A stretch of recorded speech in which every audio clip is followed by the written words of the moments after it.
Olá pessoal, tudo bem com vocês? Espero que sim, sou Renô Ribeiro. No vídeo de hoje nós vamos falar de um assunto mais técnico e que gera grande preocupação, que é quem vai cuidar de mim quando eu estiver velho, quando eu estiver idoso, quando, enfim, quando a velhice chegar, né? Quando a época da velhice chegar. Se bem que essa definição de velhice está mudando muito, porque com avanços na medicina, nos cuidados, se a pessoa conseguir, se ela conseguir, vamos dizer assim, enfrentar bem, né, as fases, inclusive as fases anteriores, não se entregando aos vícios, melhorando a questão do consumo de álcool, diminuindo ou eliminando totalmente, né, se ela a vida toda fizer exercícios físicos, se ela a vida toda fez uma poupança, investiu em alguma coisa que seja relevante, fez uma reserva de emergência, se ela cuidou, enfim, se ela cuidou do seu mental, da sua saúde física, da sua saúde financeira, esses efeitos aqui vão ser minimizados. Mas para quem sobrar, para quem ficar dependendo do Estado, para quem deixar o Estado brasileiro ou qualquer outro Estado gerir a sua vida, tomar de conta da sua vida, isso aqui vai ser muito complicado. Essa situação vai ser muito complicado. Não sei se esse vídeo mais técnico, com mais informações técnicas que eu recolhi, vai ser bem visualizado, mas não importa. Importa que a gente, de vez em quando, tem que colocar alguns elementos aqui na mesa. Então, vamos lá. O regime de previdência geral é aquele do INSS, né, enfrenta vários desafios. Como nós já sabemos, ele enfrenta um déficit e que em 2024, segundo dados levantados em diversas fontes, né, os dados que eu levantei aqui em diversas fontes, o déficit é de 304,6 bilhões, sendo que o que entra é sempre menos do que sai. Então vamos ver onde é que está o erro aqui, onde é que está furando, né? Além de todas essas questões que já discutimos com relação à queda da taxa de natalidade, ao número de casamentos que vão diminuindo sempre, cada vez mais, e aumento do número de separações, menor número de filhos por mulher, ou até pessoas que não têm filhos, né, não se casam, não têm filhos, tudo isso vai enfraquecendo, vai impactando no sistema de previdência. Mas existem outros problemas que são decorrentes desse sistema e que vão levando a um déficit cada vez maior. Então, o tamanho do desafio é esse, são 304,6 bilhões, é o déficit do regime geral, que equivale a 2,5% do PIB brasileiro, o déficit total é de 416 bilhões, e aí vai incluir tudo. Vai incluir o regime geral, vou movimentar aqui para não cobrir as letras. Então, esse é o déficit total da Previdência, que é de 416 bilhões, que inclui o regime geral, os servidores públicos e os militares. E veja que o regime geral parece, né, nos parece, que ele representa a maior fatia de déficit em todo o sistema. E nós tivemos um aumento de 60% em 9 anos, de 2015 a 2024, sendo que em 2015 ele era bem baixo, era de 141 bilhões. Não estou dizendo que é pouco, mas ele mais que dobrou em termos reais. Então, o que isso significa? Significa que nós é que pagaremos a conta desse déficit crescente em que simplesmente as saídas são maiores do que as entradas. E é um pouco complexo essa estrutura institucional da Previdência. O que me parece é que há pouca conversa entre os órgãos. nós temos a Receita Federal, pegando da direita, que arrecada todas as contribuições previdenciárias desde 2007, com a lei da super receita. Essas receitas antes eram arrecadadas pelo INSS e agora são todas centralizadas na Receita Federal. O INSS ele vai fazer a operacionalização dos recursos e vai atender os segurados. O Ministério da Previdência ele vai formular as políticas e diretrizes para o gerenciamento do regime geral de previdência social. E a Procuradoria-Geral da Fazenda Nacional, a PGFN, vai cobrar os débitos das dívidas previdenciárias. O que está aqui embaixo da Procuradoria-Geral é um dos grandes gargalos institucionais da Previdência. Por quê? Porque as empresas não pagam, a Procuradoria vai cobrar os valores e mais ou menos 1% do que é devido é realmente cobrado e pago. Então, vamos dizer assim, 99% das empresas elas conseguem escapar porque existe toda uma morosidade da cobrança judicial das dívidas. Então, infelizmente, né, isso aí é um grande gargalo. Muitas empresas são honestas, mas muitas empresas não pagam o que é devido e a necessidade de se... Isso aqui ficou vazio. Eu vou passar esse slide. E aí nós temos várias pressões, né, vários aspectos que, além da questão das empresas que não pagam as suas dívidas e as cobranças são ínfimas, a efetividade da cobrança é ínfima, isso, claro, isso gera todo um desequilíbrio na máquina, todo um desequilíbrio no orçamento público em relação à questão de receitas e despesas. Hoje, nós temos um regime solidário em que os que estão na ativa contribuem para os que estão aposentados, mas nós não temos a menor garantia no futuro de quem pagará as nossas aposentadorias.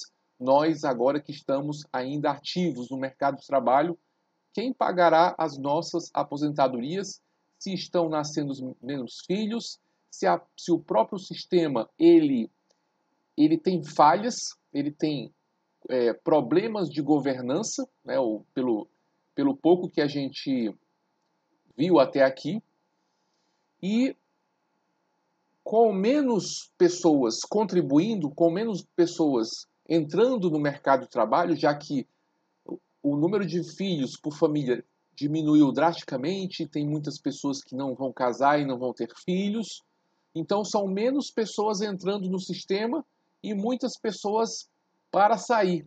Então esse desequilíbrio vai impactar de alguma forma em nós que estamos agora no mercado de trabalho.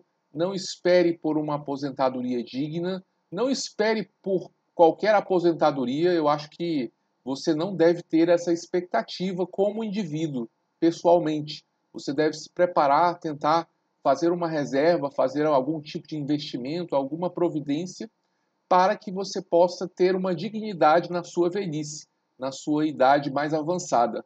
Então, tudo isso aqui tem uma finalidade, de abrir os teus olhos, se é que não já estão abertos, mas quem não está com os olhos abertos, abrir os olhos, não espere pelo Estado, não espere que o Estado decida por você, porque não vai ser a melhor decisão, não vai ser a melhor coisa a se fazer. Então, em 2023, 15% da população brasileira tem mais de 60 anos. E isso vai aumentar cada vez mais. Cada vez, à medida que o tempo passar, mais pessoas vão estar acima dos 60 anos, com idade próxima à aposentadoria, e menos pessoas vão estar com menos de 60 anos, que são aquelas pessoas que deveriam pagar e financiar o sistema. Em 2040, a previsão é que o Brasil deve atingir um pico populacional. Em 2070, os idosos serão quase 38% da população brasileira. É muita gente. é muita gente.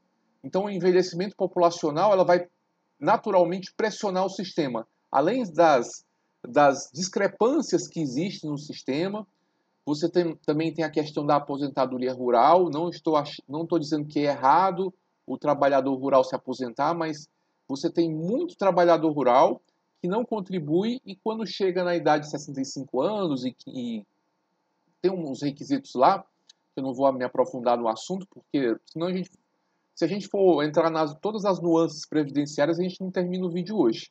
Então, isso aqui é só um panorama geral.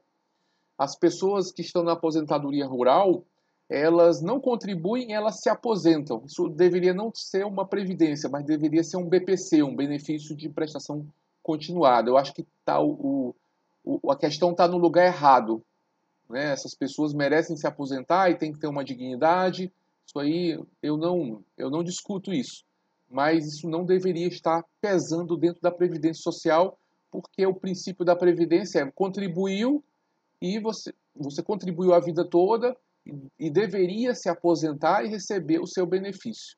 E muitas pessoas entram no sistema sem contribuição e se aposentam. E muitas empresas que deveriam pagar, não pagam. E ainda temos a questão da desoneração da folha, que também impacta muito na Previdência. Então, tudo isso provoca esse déficit crescente na Previdência Social, além das questões demográficas, em que você tem menor número de filhos, menor número de crianças, mais idosos, um envelhecimento da população, e tudo isso vai impactando na Previdência. Então, são fatores da própria gestão da Previdência e também do próprio perfil populacional que está mudando. Temos aqui, né, alguns fatores apontados pelas fontes que pesquisamos, fatores estruturais do desequilíbrio. O primeiro deles é o salário mínimo. O salário mínimo ele tem geralmente um ajuste maior, ele tem um ajuste acima da inflação. Eu não concordo que você deve atacar o benefício que é equivalente ao salário mínimo. Eu acho que você tem que agir nas fontes, mas isso é opinião minha, tá? Então, as fontes apontam que 64% dos benefícios equivalem a um salário mínimo e os reajustes do salário mínimo pressionam as contas. Eu não concordo com isso, mas está aqui o dado para vocês tomarem a conclusão de vocês. A própria Previdência Rural, nós temos um déficit de 177 bilhões, quase 37%, foi 37% maior do que o urbano, apesar de menos beneficiários. Isso acontece porque o trabalhador rural geralmente não contribui e o trabalhador urbano contribui. Por que o trabalhador rural não contribui? Porque ele trabalha na roça, ele trabalha para si mesmo, ou faz um trabalho esporádico, então não recolhe. No trabalho urbano é mais fácil haver esse recolhimento, né? Tudo é recolhido mensalmente, direitinho. Na aposentadoria rural já é mais complicado fazer essa cobrança do trabalhador rural. E quando ele chega na idade, ele tem que se aposentar. E nós temos aqui as renúncias fiscais, né? Renúncias fiscais que muitas vezes elas não são acompanhadas de medidas de compensação, ou seja, eu deixo de arrecadar, mas eu não arrecado nada no lugar. Então existe todo um regramento constitucional que se você deixar de cobrar um imposto, você tem que indicar aonde é que você vai pegar aquele dinheiro para repor aquela perda. Então, muitas vezes isso não acontece por uma questão de falha de governança, os órgãos não conversam entre si, então fica a renúncia fiscal, o governo sem receber das empresas, então você tem muita questão de inadimplência das empresas e a renúncia legalizada, ou seja, as empresas deixam de pagar. Então as empresas tanto deixam de pagar por renúncia fiscal, como deixam de pagar o que devem para o fisco e a procuradoria não consegue cobrar aquilo que as empresas devem. Então isso já desequilibra muito, né, a questão das empresas, então isso contribui sobremaneira para o déficit da Previdência. E nós temos o MEI, o Simples Nacional e desordenações que reduzem a arrecadação previdenciária. Quem abre o MEI, né, você vê que a contribuição é bem baixa, mas é melhor do que a pessoa estar na informalidade. A reforma da Previdência e seus efeitos. Em 2019, estabeleceu-se uma idade mínima de 65 anos para homens, 62 anos para mulheres e novas regras de cálculo, só que nós sabemos que isso aqui vai sempre aumentar, as pessoas vão chegar aos 80 anos e não vão conseguir se aposentar, porque não há dinheiro, a Previdência está quebrando, né? O governo tem que aportar o dinheiro na Previdência, e isso não é sustentável a longo prazo. O déficit atinge o pico de 344 bilhões, né, que é 3,41% do PIB, em 2020. Em 2022 caiu para 291 bilhões, você vê que teve uma queda significativa, mas, né, por todas essas questões da desoneração, da falta de pagamento das empresas, das aposentadorias rurais, todos esses problemas e as questões demográficas, né, mais pessoas com mais idade, menos pessoas entrando no mercado, né, menos filhos, menos crianças, tudo isso vai diminuindo, né, a possibilidade de você ter uma boa aposentadoria no futuro. E em 2024, uma melhora temporária para 2,5% do PIB devido ao crescimento econômico. Mas nós sabemos que o Brasil exibe, né? Ele costuma ter ciclos de alta, de baixa, de estagnação econômica. Então, isso não... A questão do PIB, do aumento do PIB, porque quando aumenta o PIB, aumenta a arrecadação e aumenta os ingressos no sistema. Porque todo mundo ganha mais dinheiro, as empresas ganham mais dinheiro, as pessoas ganham mais dinheiro, em tese, né? Nós temos também o problema do desemprego estrutural, da distribuição de renda, mas tudo isso vai, com o crescimento econômico, como as empresas vendem mais, elas contribuem mais e a conta da Previdência melhora. Quando nós temos período de recessão, estagnação econômica, as empresas ganham menos e os ingressos no sistema são menores. E aí nós temos, né, caminhos para o equilíbrio financeiro. Ajustes demográficos vinculares à idade mínima à expectativa de vida, ou seja, quanto mais velhos ficamos, quanto mais tempo vivemos, menos nos aposentamos. Quanto maior a expectativa de vida, menor a chance da pessoa se aposentar. Então, essa aposentadoria que nós víamos nos nossos pais, nossos avós, que com 50 e poucos anos a pessoa já estava aposentada, isso aí já era. É que nem quem casou, né? Quem casou, casou. Quem se aposentou, se aposentou. É desse jeito. E o outro caminho seria, que está atrás de mim aqui, é a previdência complementar. Deixa eu tentar aqui. Opa. Me transportar aqui para cá. Que aqui não tem letras, né? Então eu fico aqui no meio. Então a previdência complementar, você fazer um plano particular de previdência privada para complementar a sua aposentadoria. Outra, revisar os regimes especiais, ajustar as regras para a aposentadoria rural, para o microempreendedor individual e outros subsídios, que tem aquelas renúncias fiscais. Grande parte do rombo é relativa às renúncias fiscais, porque o empresário não quer pagar mais impostos, então ele vai postergando essa desoneração da folha, os empregos não são gerados, ele não vai gerando emprego, ele vai demitindo, mas continua as desonerações da folha, e quem paga somos nós, né? Quem paga a conta somos nós. E nós temos aqui também a modernizar a gestão, que é melhorar a arrecadação, combater a inadimplência, melhorar a governança pública, né? A governança entre os órgãos. E finalmente, o que interessa, né? Chegamos ao que interessa. O que eu, você, nós, como pessoas físicas, né? Já que a gente tem uma possibilidade limitada de intervir na política, de intervir nas políticas públicas, né, de colaborar para isso, mas devemos, claro, colaborar, devemos contribuir, devemos nos manifestar nas redes, né, junto aos nossos representantes e etc. O que nós podemos fazer sozinhos para que nós não possamos acabar sozinhos, desamparados, sem renda, velhinhos e tendo que trabalhar novamente. Tá? Então eu vou chegando aqui ao final do vídeo, vou só comentar isso aqui. Agradeço a quem chegou até aqui.